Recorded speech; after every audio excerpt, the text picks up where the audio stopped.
이제 바로 토론에 들어갑니다. 부엉이 모임 또 자유한국당의 친박 비박 원래 다 그런 거죠. 당내에는 이런 게 있는 거죠. 있어야죠.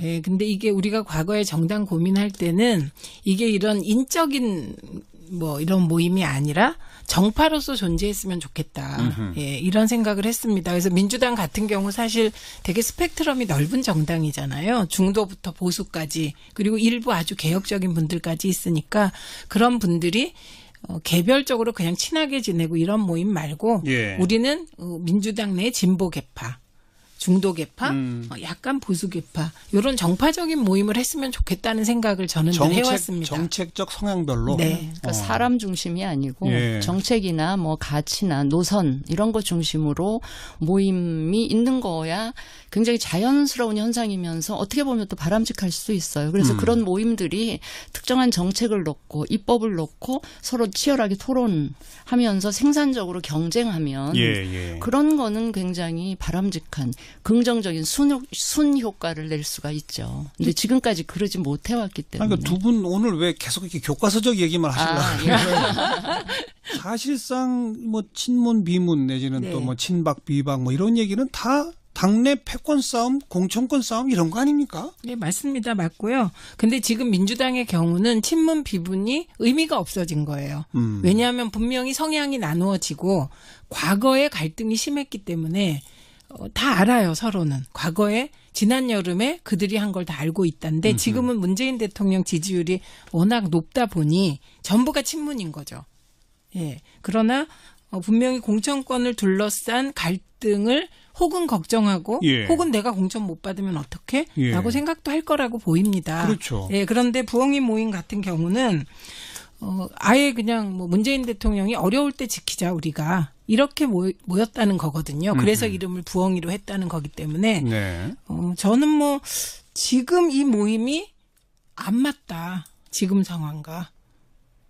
이렇게 생각합니다. 근데 지금 그러니까 이 부엉이 모임을 전에 안 좋은 기억으로 남아있는 친박, 비박 이 모임과 이렇게 비교하는 거는 지금 그 부엉이 모임 회원들 입장에서 굉장히 불쾌할 수 있을 거예요. 펄쩍 뛰실 텐데 예. 사실은 우리 국민들 입장에서는 그 차이를 잘 모르거니와 그렇죠. 그게 그거 아니냐? 또 그게 그거 아니냐 그렇게 될 수도 있겠다는 굉장히 그거에 대해서 민감할 수밖에 없고요. 네. 이 부엉이 모임 회원들이 아무리 부정하려고 해도 저는 제가 정치권에 있으면서 굉장히 신기하고 희한한 경험을 한 게 뭐냐면 왜 같은 당 소속이라 그래서 생각이 다 똑같을 수는 없잖아요. 네. 그런데 당 소속 뭐 100명 넘는 의원들 가운데 생각이 좀 비슷하거나 인간적으로 좀 그 정을 느끼는 이런 사람들이 친소관계라는 게 있잖아요. 그래서 아무 뭐 목적 없이 그냥 만나서 우리 밥이나 먹고 세상 돌아가는 얘기나 하자라고 해서 이렇게 만나면 진짜 순수하게 밥같이 먹자고 만난 모임인데 이게 언론에 알려지면 언론은 여기다 의미를 부여하더라고요. 그럼요. 의미를 부여하는데 그러면 그 후의 상황은 언론이 의미를 부여한 대로 그 모임이 가죠. 진행이 되고 발전이 되더라고요. 그래서 예. 굉장히 희한한 제가 경험을 한 적이 희한하지만 또 이런 면도 있어요. 있습니다. 정치인들은요. 밥 먹자고 모여서 밥만 먹을 수가 없는 존재예요. 현안을 얘기하게 되거든요. 네. 그러면 이제 지금 현안이 뭐냐? 뭐 여러 가지 얘기를 하다 보면 그런 얘기를 계속하면 밥 먹다가 보면 저 사람은 우리하고 생각이 다르면 그냥 떨어져 나가고 같은 사람들끼리 유유상종해서 모임이 형성되게 되고요. 예. 그런데 이제 부엉이 모임의 경우는 아마 모임 구성원들은 되게 억울할 거예요. 왜냐하면 이 모임이 무슨 회장도 없고 뭐도 없고 지향도 없고 그냥 가끔 만나서 밥 먹다가 이제 이번에 이 모임이 드러났잖아요. 네. 그러니까 말씀하신 순간 누군가 언론에 흘린 거 아니겠습니까? 그래서 저는 오히려 무슨 저런 모임이 언론에 흘러나갔을까? 누가 왜 흘렸을까? 이런 생각을 해봤죠. 그건 진수희 전 의원이 조금 아까 지적한 것처럼 언론에 나가는 순간 규정되죠. 의미 부여를 한단 말이에요. 특히 전당대회 앞두고 있고 이른바 친문 세력 내에서 너도 나도 당대표 나가서 다 떨어지느니 뭐 좀 조정해 갖고서 한 사람으로 좀 밀어봅시다. 뭐 이런 얘기를 하는 것으로도 다 알려져 있단 말이에요. 아니 그런 얘기를 할 수도 있었을 거라고 생각이 듭니다. 그런데 그런 얘기를 했다고 말할 수는 없는 거잖아요. 네. 민감해지니까. 근데요, 이 모임의 규모가 예를 들면 처음에 뭐 10명, 15명 만약에 그런 규모로 굉장히 동질적인 분들로만 이루어진 모임이었다면 이게 계속 안 알려진 상태로 갔을 수도 있었겠죠. 그런데 이 모임이 적게는 25, 많게는 막 40명까지 된다는 거 아니에요? 예. 그 정도 인원이 늘어나면 이거는 안 알려질 수가 없고요. 없죠. 저는 그 생각을, 그 의심을 딱 하게 되더라고요. 누군가가 이 모임을 통해서 누군가는 이득을 얻고 누군가는 나한테는 좀 불리하게 작용할 수도 있겠다라고 생각한 사람이 이거를 언론에 말하자면 흘리는 거죠. 깨기 위해서 그렇죠. 언론에 흘린 게 아닐까 이런 의심도 좀 해봤습니다. 그러니까 네. 이제 조속히 해산하겠다 이렇게 얘기를 했잖아요. 그러니까요. 그런데 그럼 언론에 흘린 사람은 소기의 목적을 달성한 거네요. 그런데 해산을 하겠다고 했고 예. 이제 모임을 못 하게 되는 거죠. 그리고 지금 상황에서는 못 하는 게 맞는 거예요. 왜냐하면 우선 문재인 대통령을 지키기 위해서 이름을 부엉이라고 했다. 이런 표현들이 예. 국민들이 납득이 잘 안 될 것 같은 것이 문재인 대통령은 헌법과 법이 지켜주는 대통령이시고요. 예. 그다음에 정파적으로 지킨다면 저는 국민과 지지자들이 지킬 거라고 생각합니다. 그러니까 문재인 대통령을 지키는 게 의원들이다. 이런 식으로 받아들여진 일부 당원과 지지자들이 또 반발하는 분도 계세요. 예. 근데 제 경험에 비춰보면 지금 그 모임이 해산된다고 해도 또 모이죠. 결국 제2, 제3의 부엉이 모임은 나타날 수밖에 없다. 그렇죠. 그게 권력의 생리다. 저는 이게 일단 권력을 잡기까지는 다 한마음 한뜻이 돼요. 네. 일단 권력을 잡는 순간 권력 내 이제 분화가 이루어지게 그렇죠. 됩니다. 그러면서 이제 권력에 대한 투쟁이 일어나게 되는데 그렇기 때문에 저는 제2, 제3의 또 모임이 생길 수밖에 가장 없다. 그 적나라한 사례가 이 이른바 진박 감별사 이런 식으로 해서 친박 모임들이 분화됐죠. 몇몇 예. 사람들이 진박 감별해낸다 이러면서 우리 진수희 전 의원도 대표적인 희생자시잖아요. 네? 이제 바로 그러면서 권력 패권화되어가는 이제 이런 모습들을 우리가 봤단 말이죠. 따라서 문재인 정부에서도 이제 그런 게 시작되는 거 아니냐? 네, 라는 그런- 시각이 나올 수밖에 없는 예, 거죠. 나올 수 있고요. 네. 그렇기 때문에 해산했고 생긴다고 하더라도 그건 뭐 속성상 유유상종하지 않겠습니까? 그리고 저는 지금 이 순간에도 자유한국당에도 민주당에도 그런 소모임들이 있을 것 같아요. 네. 예, 그런데 이게 알려지면서 규정되고 문제가 되면 일단 의원들이 다 조심하게 되겠죠. 특히 여당 의원들이. 예, 그리고 앞으로는 뭐 더 각별히 조심해서 알겠어요. 예. 부엉이 모임 얘기만 많이 했는데 자유한국당은 아직도 친박 비박이 있나 봐요. 다들 그 얘기로는 없다고 하는데 있나 봐요. 그래요? 있죠. 당연히 있죠. 어. 당연히 있는 것 같아요. 그러고 예. 지금도 근데 본인들 스스로 친박이라고 하나요?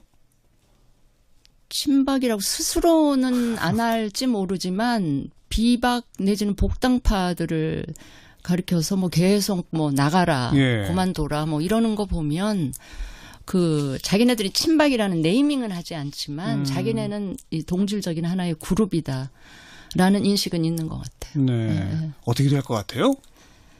저는 뭐 잘 모르겠는데 하여튼 지금 자유한국당에서 이 벌어지고 있는 이 상황을 보면 저는 무슨 생각이 드냐면 이 사람들이 지방선거 참패한 지 한 달도 안 지났잖아요. 네. 한 달도 안 지났는데 왜 자신들이 지금 비대위 체제를 가져가려고 하는지 그 이유를 벌써 다 망각해버린 네. 상황 아닌가. 그래서 마치 비대위원장 모시는 것도 막 이벤트식으로 그렇게 하고 있는 거 이걸 보면서 자유한국당 혁신은 상당히 힘들고 시간도 많이 걸리겠구나라는 네. 생각을 하면서 북한이 완전한 비핵화로 가기까지 엄청 어렵고 시간이 많이 걸릴 것 같은데 그 정도로 어려운 야. 게 한국당 혁신 아닌가 그런 생각을 북한 해봤습니다. 비핵화와 한국당 혁신을 같이 놓고 지금 보셨나요?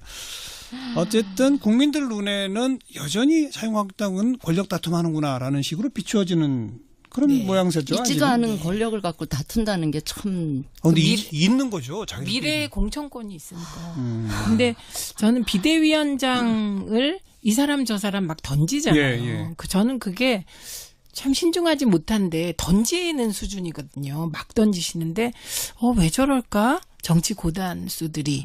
그래서 오늘은 어떤 생각을 하게 됐냐면 비대위원장 사람 이름을 던지고 그 사람들이 좀 놀라운 사람들 이름이 오르내리면서 관심을 그쪽으로 돌리는구나. 그래서 좀 본질이 흐려지고 있구나 이런 생각을 했습니다. 왜냐하면 실제로 비대위원장 이름에 뭐 김종인 전 위원장 등등이 다 등장하면서 심지어 유해창 전 총재 그리고 도월 선생까지 등장하면서 사람들이 비대위원장이 누가 되지? 이거에 관심을 기울이고 실제로 토론 나가보면 비대위원장 누가 되느냐를 묻잖아요. 네. 그러면서 자유한국당의 지금 현재 상태가 약간 관심이 분산되는 그런 걸 느꼈습니다. 그래서 이제 이게 더 싸우고 더 치열하게 토론하고 그래서 위기 상태가 오히려 좀 더 지속되는 게 길이라도 찾을 수 있는데 저게 꼼수일 수도 있겠구나 이런 생각을 하게 되었어요. 그런 생각을 하셨군요. 저는 정말 자유한국당이 정말 반성하고 잘못했다고 생각하면 지금은 어때야 된다고 생각을 하냐면 정말 비대위원장으로 모시고 싶은 사람은 물밑에서 조용히 뭐 서로 바깥에서는 얼굴 붉힌다 하더라도 뭐 비박이든 친박이든 대표격인 사람들이 물밑에서 좀 만나서 의논을 해서 한두 사람, 두세 사람 후보를 놓고 합의를 이뤄내 조용히 모시고 오고 그 대신 국민들한테 뭐를 보여줘야 되냐면 최근 문제가 됐던 특활비. 우리 이거 과감하게 이거 없애겠다라든지 그 국회 원구성 협상을 정말 자기네들이 앞장서서 적극적으로 양보할 거 양보하고 하는 이런 모습을 보이면 비대위원장을 조용히 모시면서 이런 모습을 보이면 훨씬 더 국민들한테 그나마 저 사람들이 조금 달라지려고 하나 보다 이런 좋은 느낌을 진수희 전 의원이 한 얘기와는 정반대로 하고 있네요. 그러니까요. 그래서 제가 북한하고 비교를 하는 겁니다. 사실은 성동격사 하고 있다는 얘기를 안상수 준비위원장이 했습니다. 정말 진지하게 검토하는 분들은 공개되지 않았다. 이런 얘기를 했더라고요. 그러면 히든카드가 있다는데 지금까지 나온 막 던진 이 사람들은 뭐가 되는 거예요 도대체. 제가 그중에 김병준 교수 같은 분은 본인이 약간 의향도 있는 것처럼 비춰지잖아요. 그럼 그런 분은 저는 사실은 비대위원장을 하기 싫다는 사람을 억지로 모시는 것보다는 그래도 그나마 의향이 있는 분을 모시는 게 그나마 좀 나을 것 같은데 그러면 그분은 지금 어떻게 된 거지? 그분마저 놓치는 거 아닌가? 특히 최민희 전 의원 아까 얘기한 것처럼 관심을 그쪽으로 이렇게 모이게 만드는 효과는 한편에 있지만 동시에 희화화시킨 부작용도 또 있는 거란 말이죠. 가만 오늘 제가 토론을 두 가지 주제로 하기로 했는데 시간이 많이 가버렸어요. 개혁입법연대와 개헌연대 얘기는요. 사실은 앞으로 쭉 해야 할 토론이 될 수도 있기 때문에 그래도 안 할 수가 없으니까 예고했으니까 한 1분씩 기조 발제만 한번 들어보세요. 최민희 전 의원.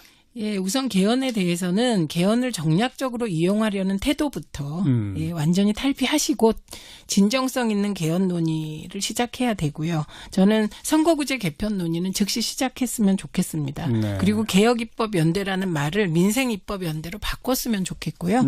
그래서 시급한 민생입법은 여야 없이 해나가야 되고 자유한국당이 정비를 못하면 개혁입법 전선 혹은 뭐 민생입법 전선을 꾸려서 빨리 이게 홍영표 대표가 적극적으로 나섰으면 좋겠습니다. 그리고 여기는 바른미래당까지도 다 당연하죠. 그래서 바른미래당이 몸값이 엄청 올라가실 거예요. 이걸 하는 순간. 진수희 전 의원. 저는 개혁입법연대든 전 민생입법으로 바꾸는 거 동의하고요. 개헌연대든 저는 연대라는 이름으로 뭔가 무리짓거나 편을 가르거나 하기보다는 그 입법 사안별로 저는 그 여당이 좀 힘들고 시간이 다소 걸리더라도 답답하더라도 각각의 야당들과 대화하고 타협하고 또 소통하면서 합의를 이루어내는 이 노력을 하는 게 필요하다. 연대라는 이름으로 막 이렇게 약간 편갈라서 밀어붙이는 누구를 내용상으로 배제하는. 동의. 내용상으로 따로 또 같이. 그래서 개혁입법연대에 마치 개헌연대가 맞불놓는 듯이 이 개헌연대가 그래서 나온 것 같은데. 그림이 그렇게 돼 있어요. 그래서 그거는 저는 또 별로 동의하고 싶지 않고요. 어쨌든 사안별로 우리 집권 여당이 지금 지지율도 높으니까 좀 인내심을 가지고 넉넉하게 품어 안으면서 야당들이 지금 여러 개 난립하고 있지만 그 야당들을 상대로 계속 좀 알겠습니다. 소통해 나가셨으면 좋겠다. 저의 관점 관점은 이 연대는 그 방법론이고 네. 목표는 입법이고 네. 개헌이란 말이에요. 네. 그렇지 않습니까? 맞습니다. 그 목표는 꼭 달성을 해야 되는데 네. 그게 꼭 두 가지가 충돌해서 맞불처럼 되어 있는 건 정말 좀 문제인 것 같고 목표를 어떻게 하면 달성할 수 있을지에 대해서 방법이 연대면 연대로 뭐 아니 다른 게 있으면 또 다른 방법으로 그렇게 좀 목표 지향적으로 갔으면 하는 그런 생각이고요. 네, 동의합니다. 네. 공자님 말씀. 그러니까 따로 또 같이 할 네. 길을 자, 모색해야죠. 오늘 첫 시간이라 이렇게 서로 화기애애한 분위기로 네. 토론을 이끌어 봤고요. 방금 청취자분 또 문자로 서효수님, 여성 정치인이 많아지면 패거리 정치도 약해질 거라 기대합니다. 이것도 또 맞는 말씀입니다. 여성 정치인이 점점 더 많아져야 돼요, 사실. 네. 어우. 아닌가요? 아니, 맞아요. 그러니까요. 네. 네. 너무 반가운 말씀을 하셔서. 네. 근데 뭐 저희 쪽 보수 진영에는 오히려 대통령, 이 여성인 대통령이 여성 정치인을 오히려 제끼는 그런 걸 보이셔서 제가 네. 참 실망을 개인적으로 많이 했었습니다. 그죠. 한 맺히신 거예요. 자, 오늘 첫 시간 이렇게 마무리를 짓겠습니다. 매주 목요일 정치 토크 최민희 전 의원 그리고 진수희 전 의원 이 두 분과 함께 매주 하도록 하겠습니다. 어떠셨어요? 아유, 재밌었습니다. 근데 네. 청취자분들이 뭐 도움이 되셨는지 모르겠습니다. 근데 각 세울 때 엄청 세우세요. 오늘은 뭐 별로 그럴 만한 주제는 아니었긴 네. 합니다만 네. 뜨끈뜨끈한 주제도 앞으로 계속 올리도록 하겠습니다. 두 분 수고하셨습니다. 네, 고맙습니다. 감사합니다. 이제 바로 토론에 들어갑니다. 부엉이 모임 또 자유한국당의 친박 비박 원래 다 그런 거죠. 당내에는 이런 게 있는 거죠. 있어야죠. 네. 예, 근데 이게 우리가 과거에 정당 고민할 때는 이게 이런 인적인 뭐 이런 모임이 아니라 정파로서 존재했으면 좋겠다. 예, 이런 생각을 했습니다. 그래서 민주당 같은 경우 사실 되게 스펙트럼이 넓은 정당이잖아요. 중도부터 보수까지 그리고 일부 아주 개혁적인 분들까지 있으니까 그런 분들이 개별적으로 그냥 친하게 지내고 이런 모임 말고 예. 우리는 민주당 내 진보 개파, 중도 개파, 음. 약간 보수 개파 이런 정파적인 모임을 했으면 좋겠다는 생각을 저는 늘 해왔습니다. 정책적 성향별로. 네. 그러니까 사람 중심이 아니고 예. 정책이나 뭐 가치나 노선 이런 것 중심으로 모임이 있는 거야 굉장히 자연스러운 현상이면서 어떻게 보면 또 바람직할 수도 있어요. 그래서 그런 모임들이 특정한 정책을 놓고 입법을 놓고 서로 치열하게 토론하면서 생산적으로 경쟁하면 예. 그런 거는 굉장히 바람직한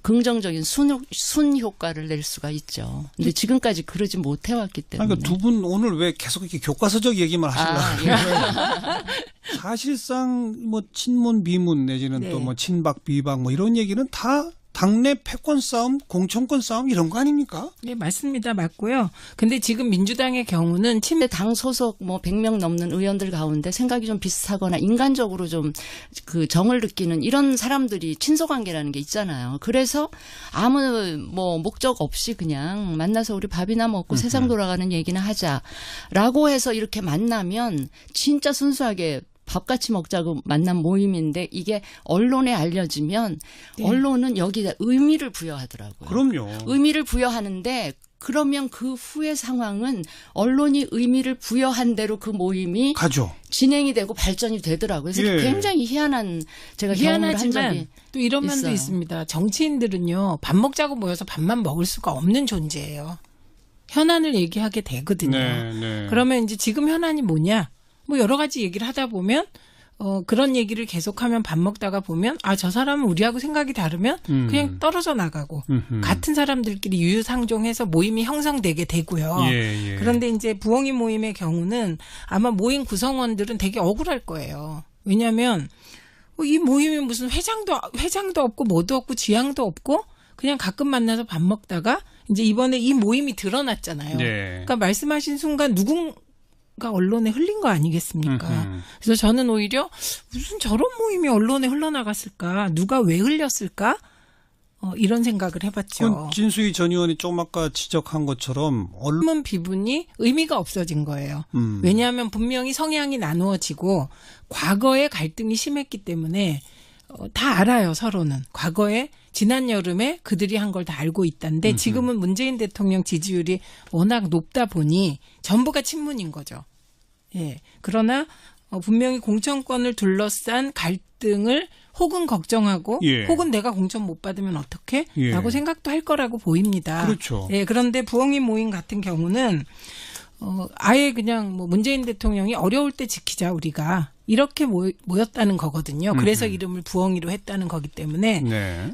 저는 뭐 지금 이 모임이 안 맞다. 지금 상황과 이렇게 생각합니다. 근데 지금 그러니까 이 부엉이 모임을 전에 안 좋은 기억으로 남아있는 친박, 비박 이 모임과 이렇게 비교하는 거는 지금 그 부엉이 모임 회원들 입장에서 굉장히 불쾌할 수 있을 거예요. 펄쩍 뛰실 텐데 예. 사실은 우리 국민들 입장에서는 그 차이를 잘 모르거니와 그렇죠. 그게 그거 아니냐? 또 그게 그거 아니냐 그렇게 될 수도 있겠다는 굉장히 그거에 대해서 민감할 수밖에 없고요. 네. 이 부엉이 모임 회원들이 아무리 부정하려고 해도 저는 제가 정치권에 있으면서 굉장히 신기하고 희한한 경험을 한 게 뭐냐면 왜 같은 당 소속이라 그래서 생각이 다 똑같을 수는 없잖아요. 네. 그런데 언론에 나가는 순간 규정되죠. 의미부여를 한단 말이에요. 특히 전당대회 앞두고 있고 이른바 친문 세력 내에서 너도 나도 당대표 나가서 다 떨어지느니 뭐 좀 조정해 갖고서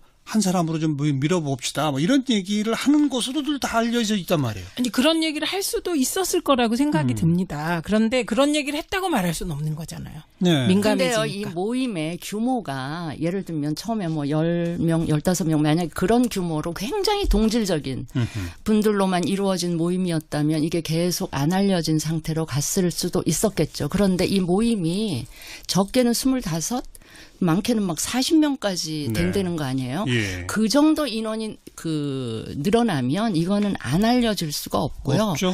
저는 그 의심을 딱 하게 되더라고요.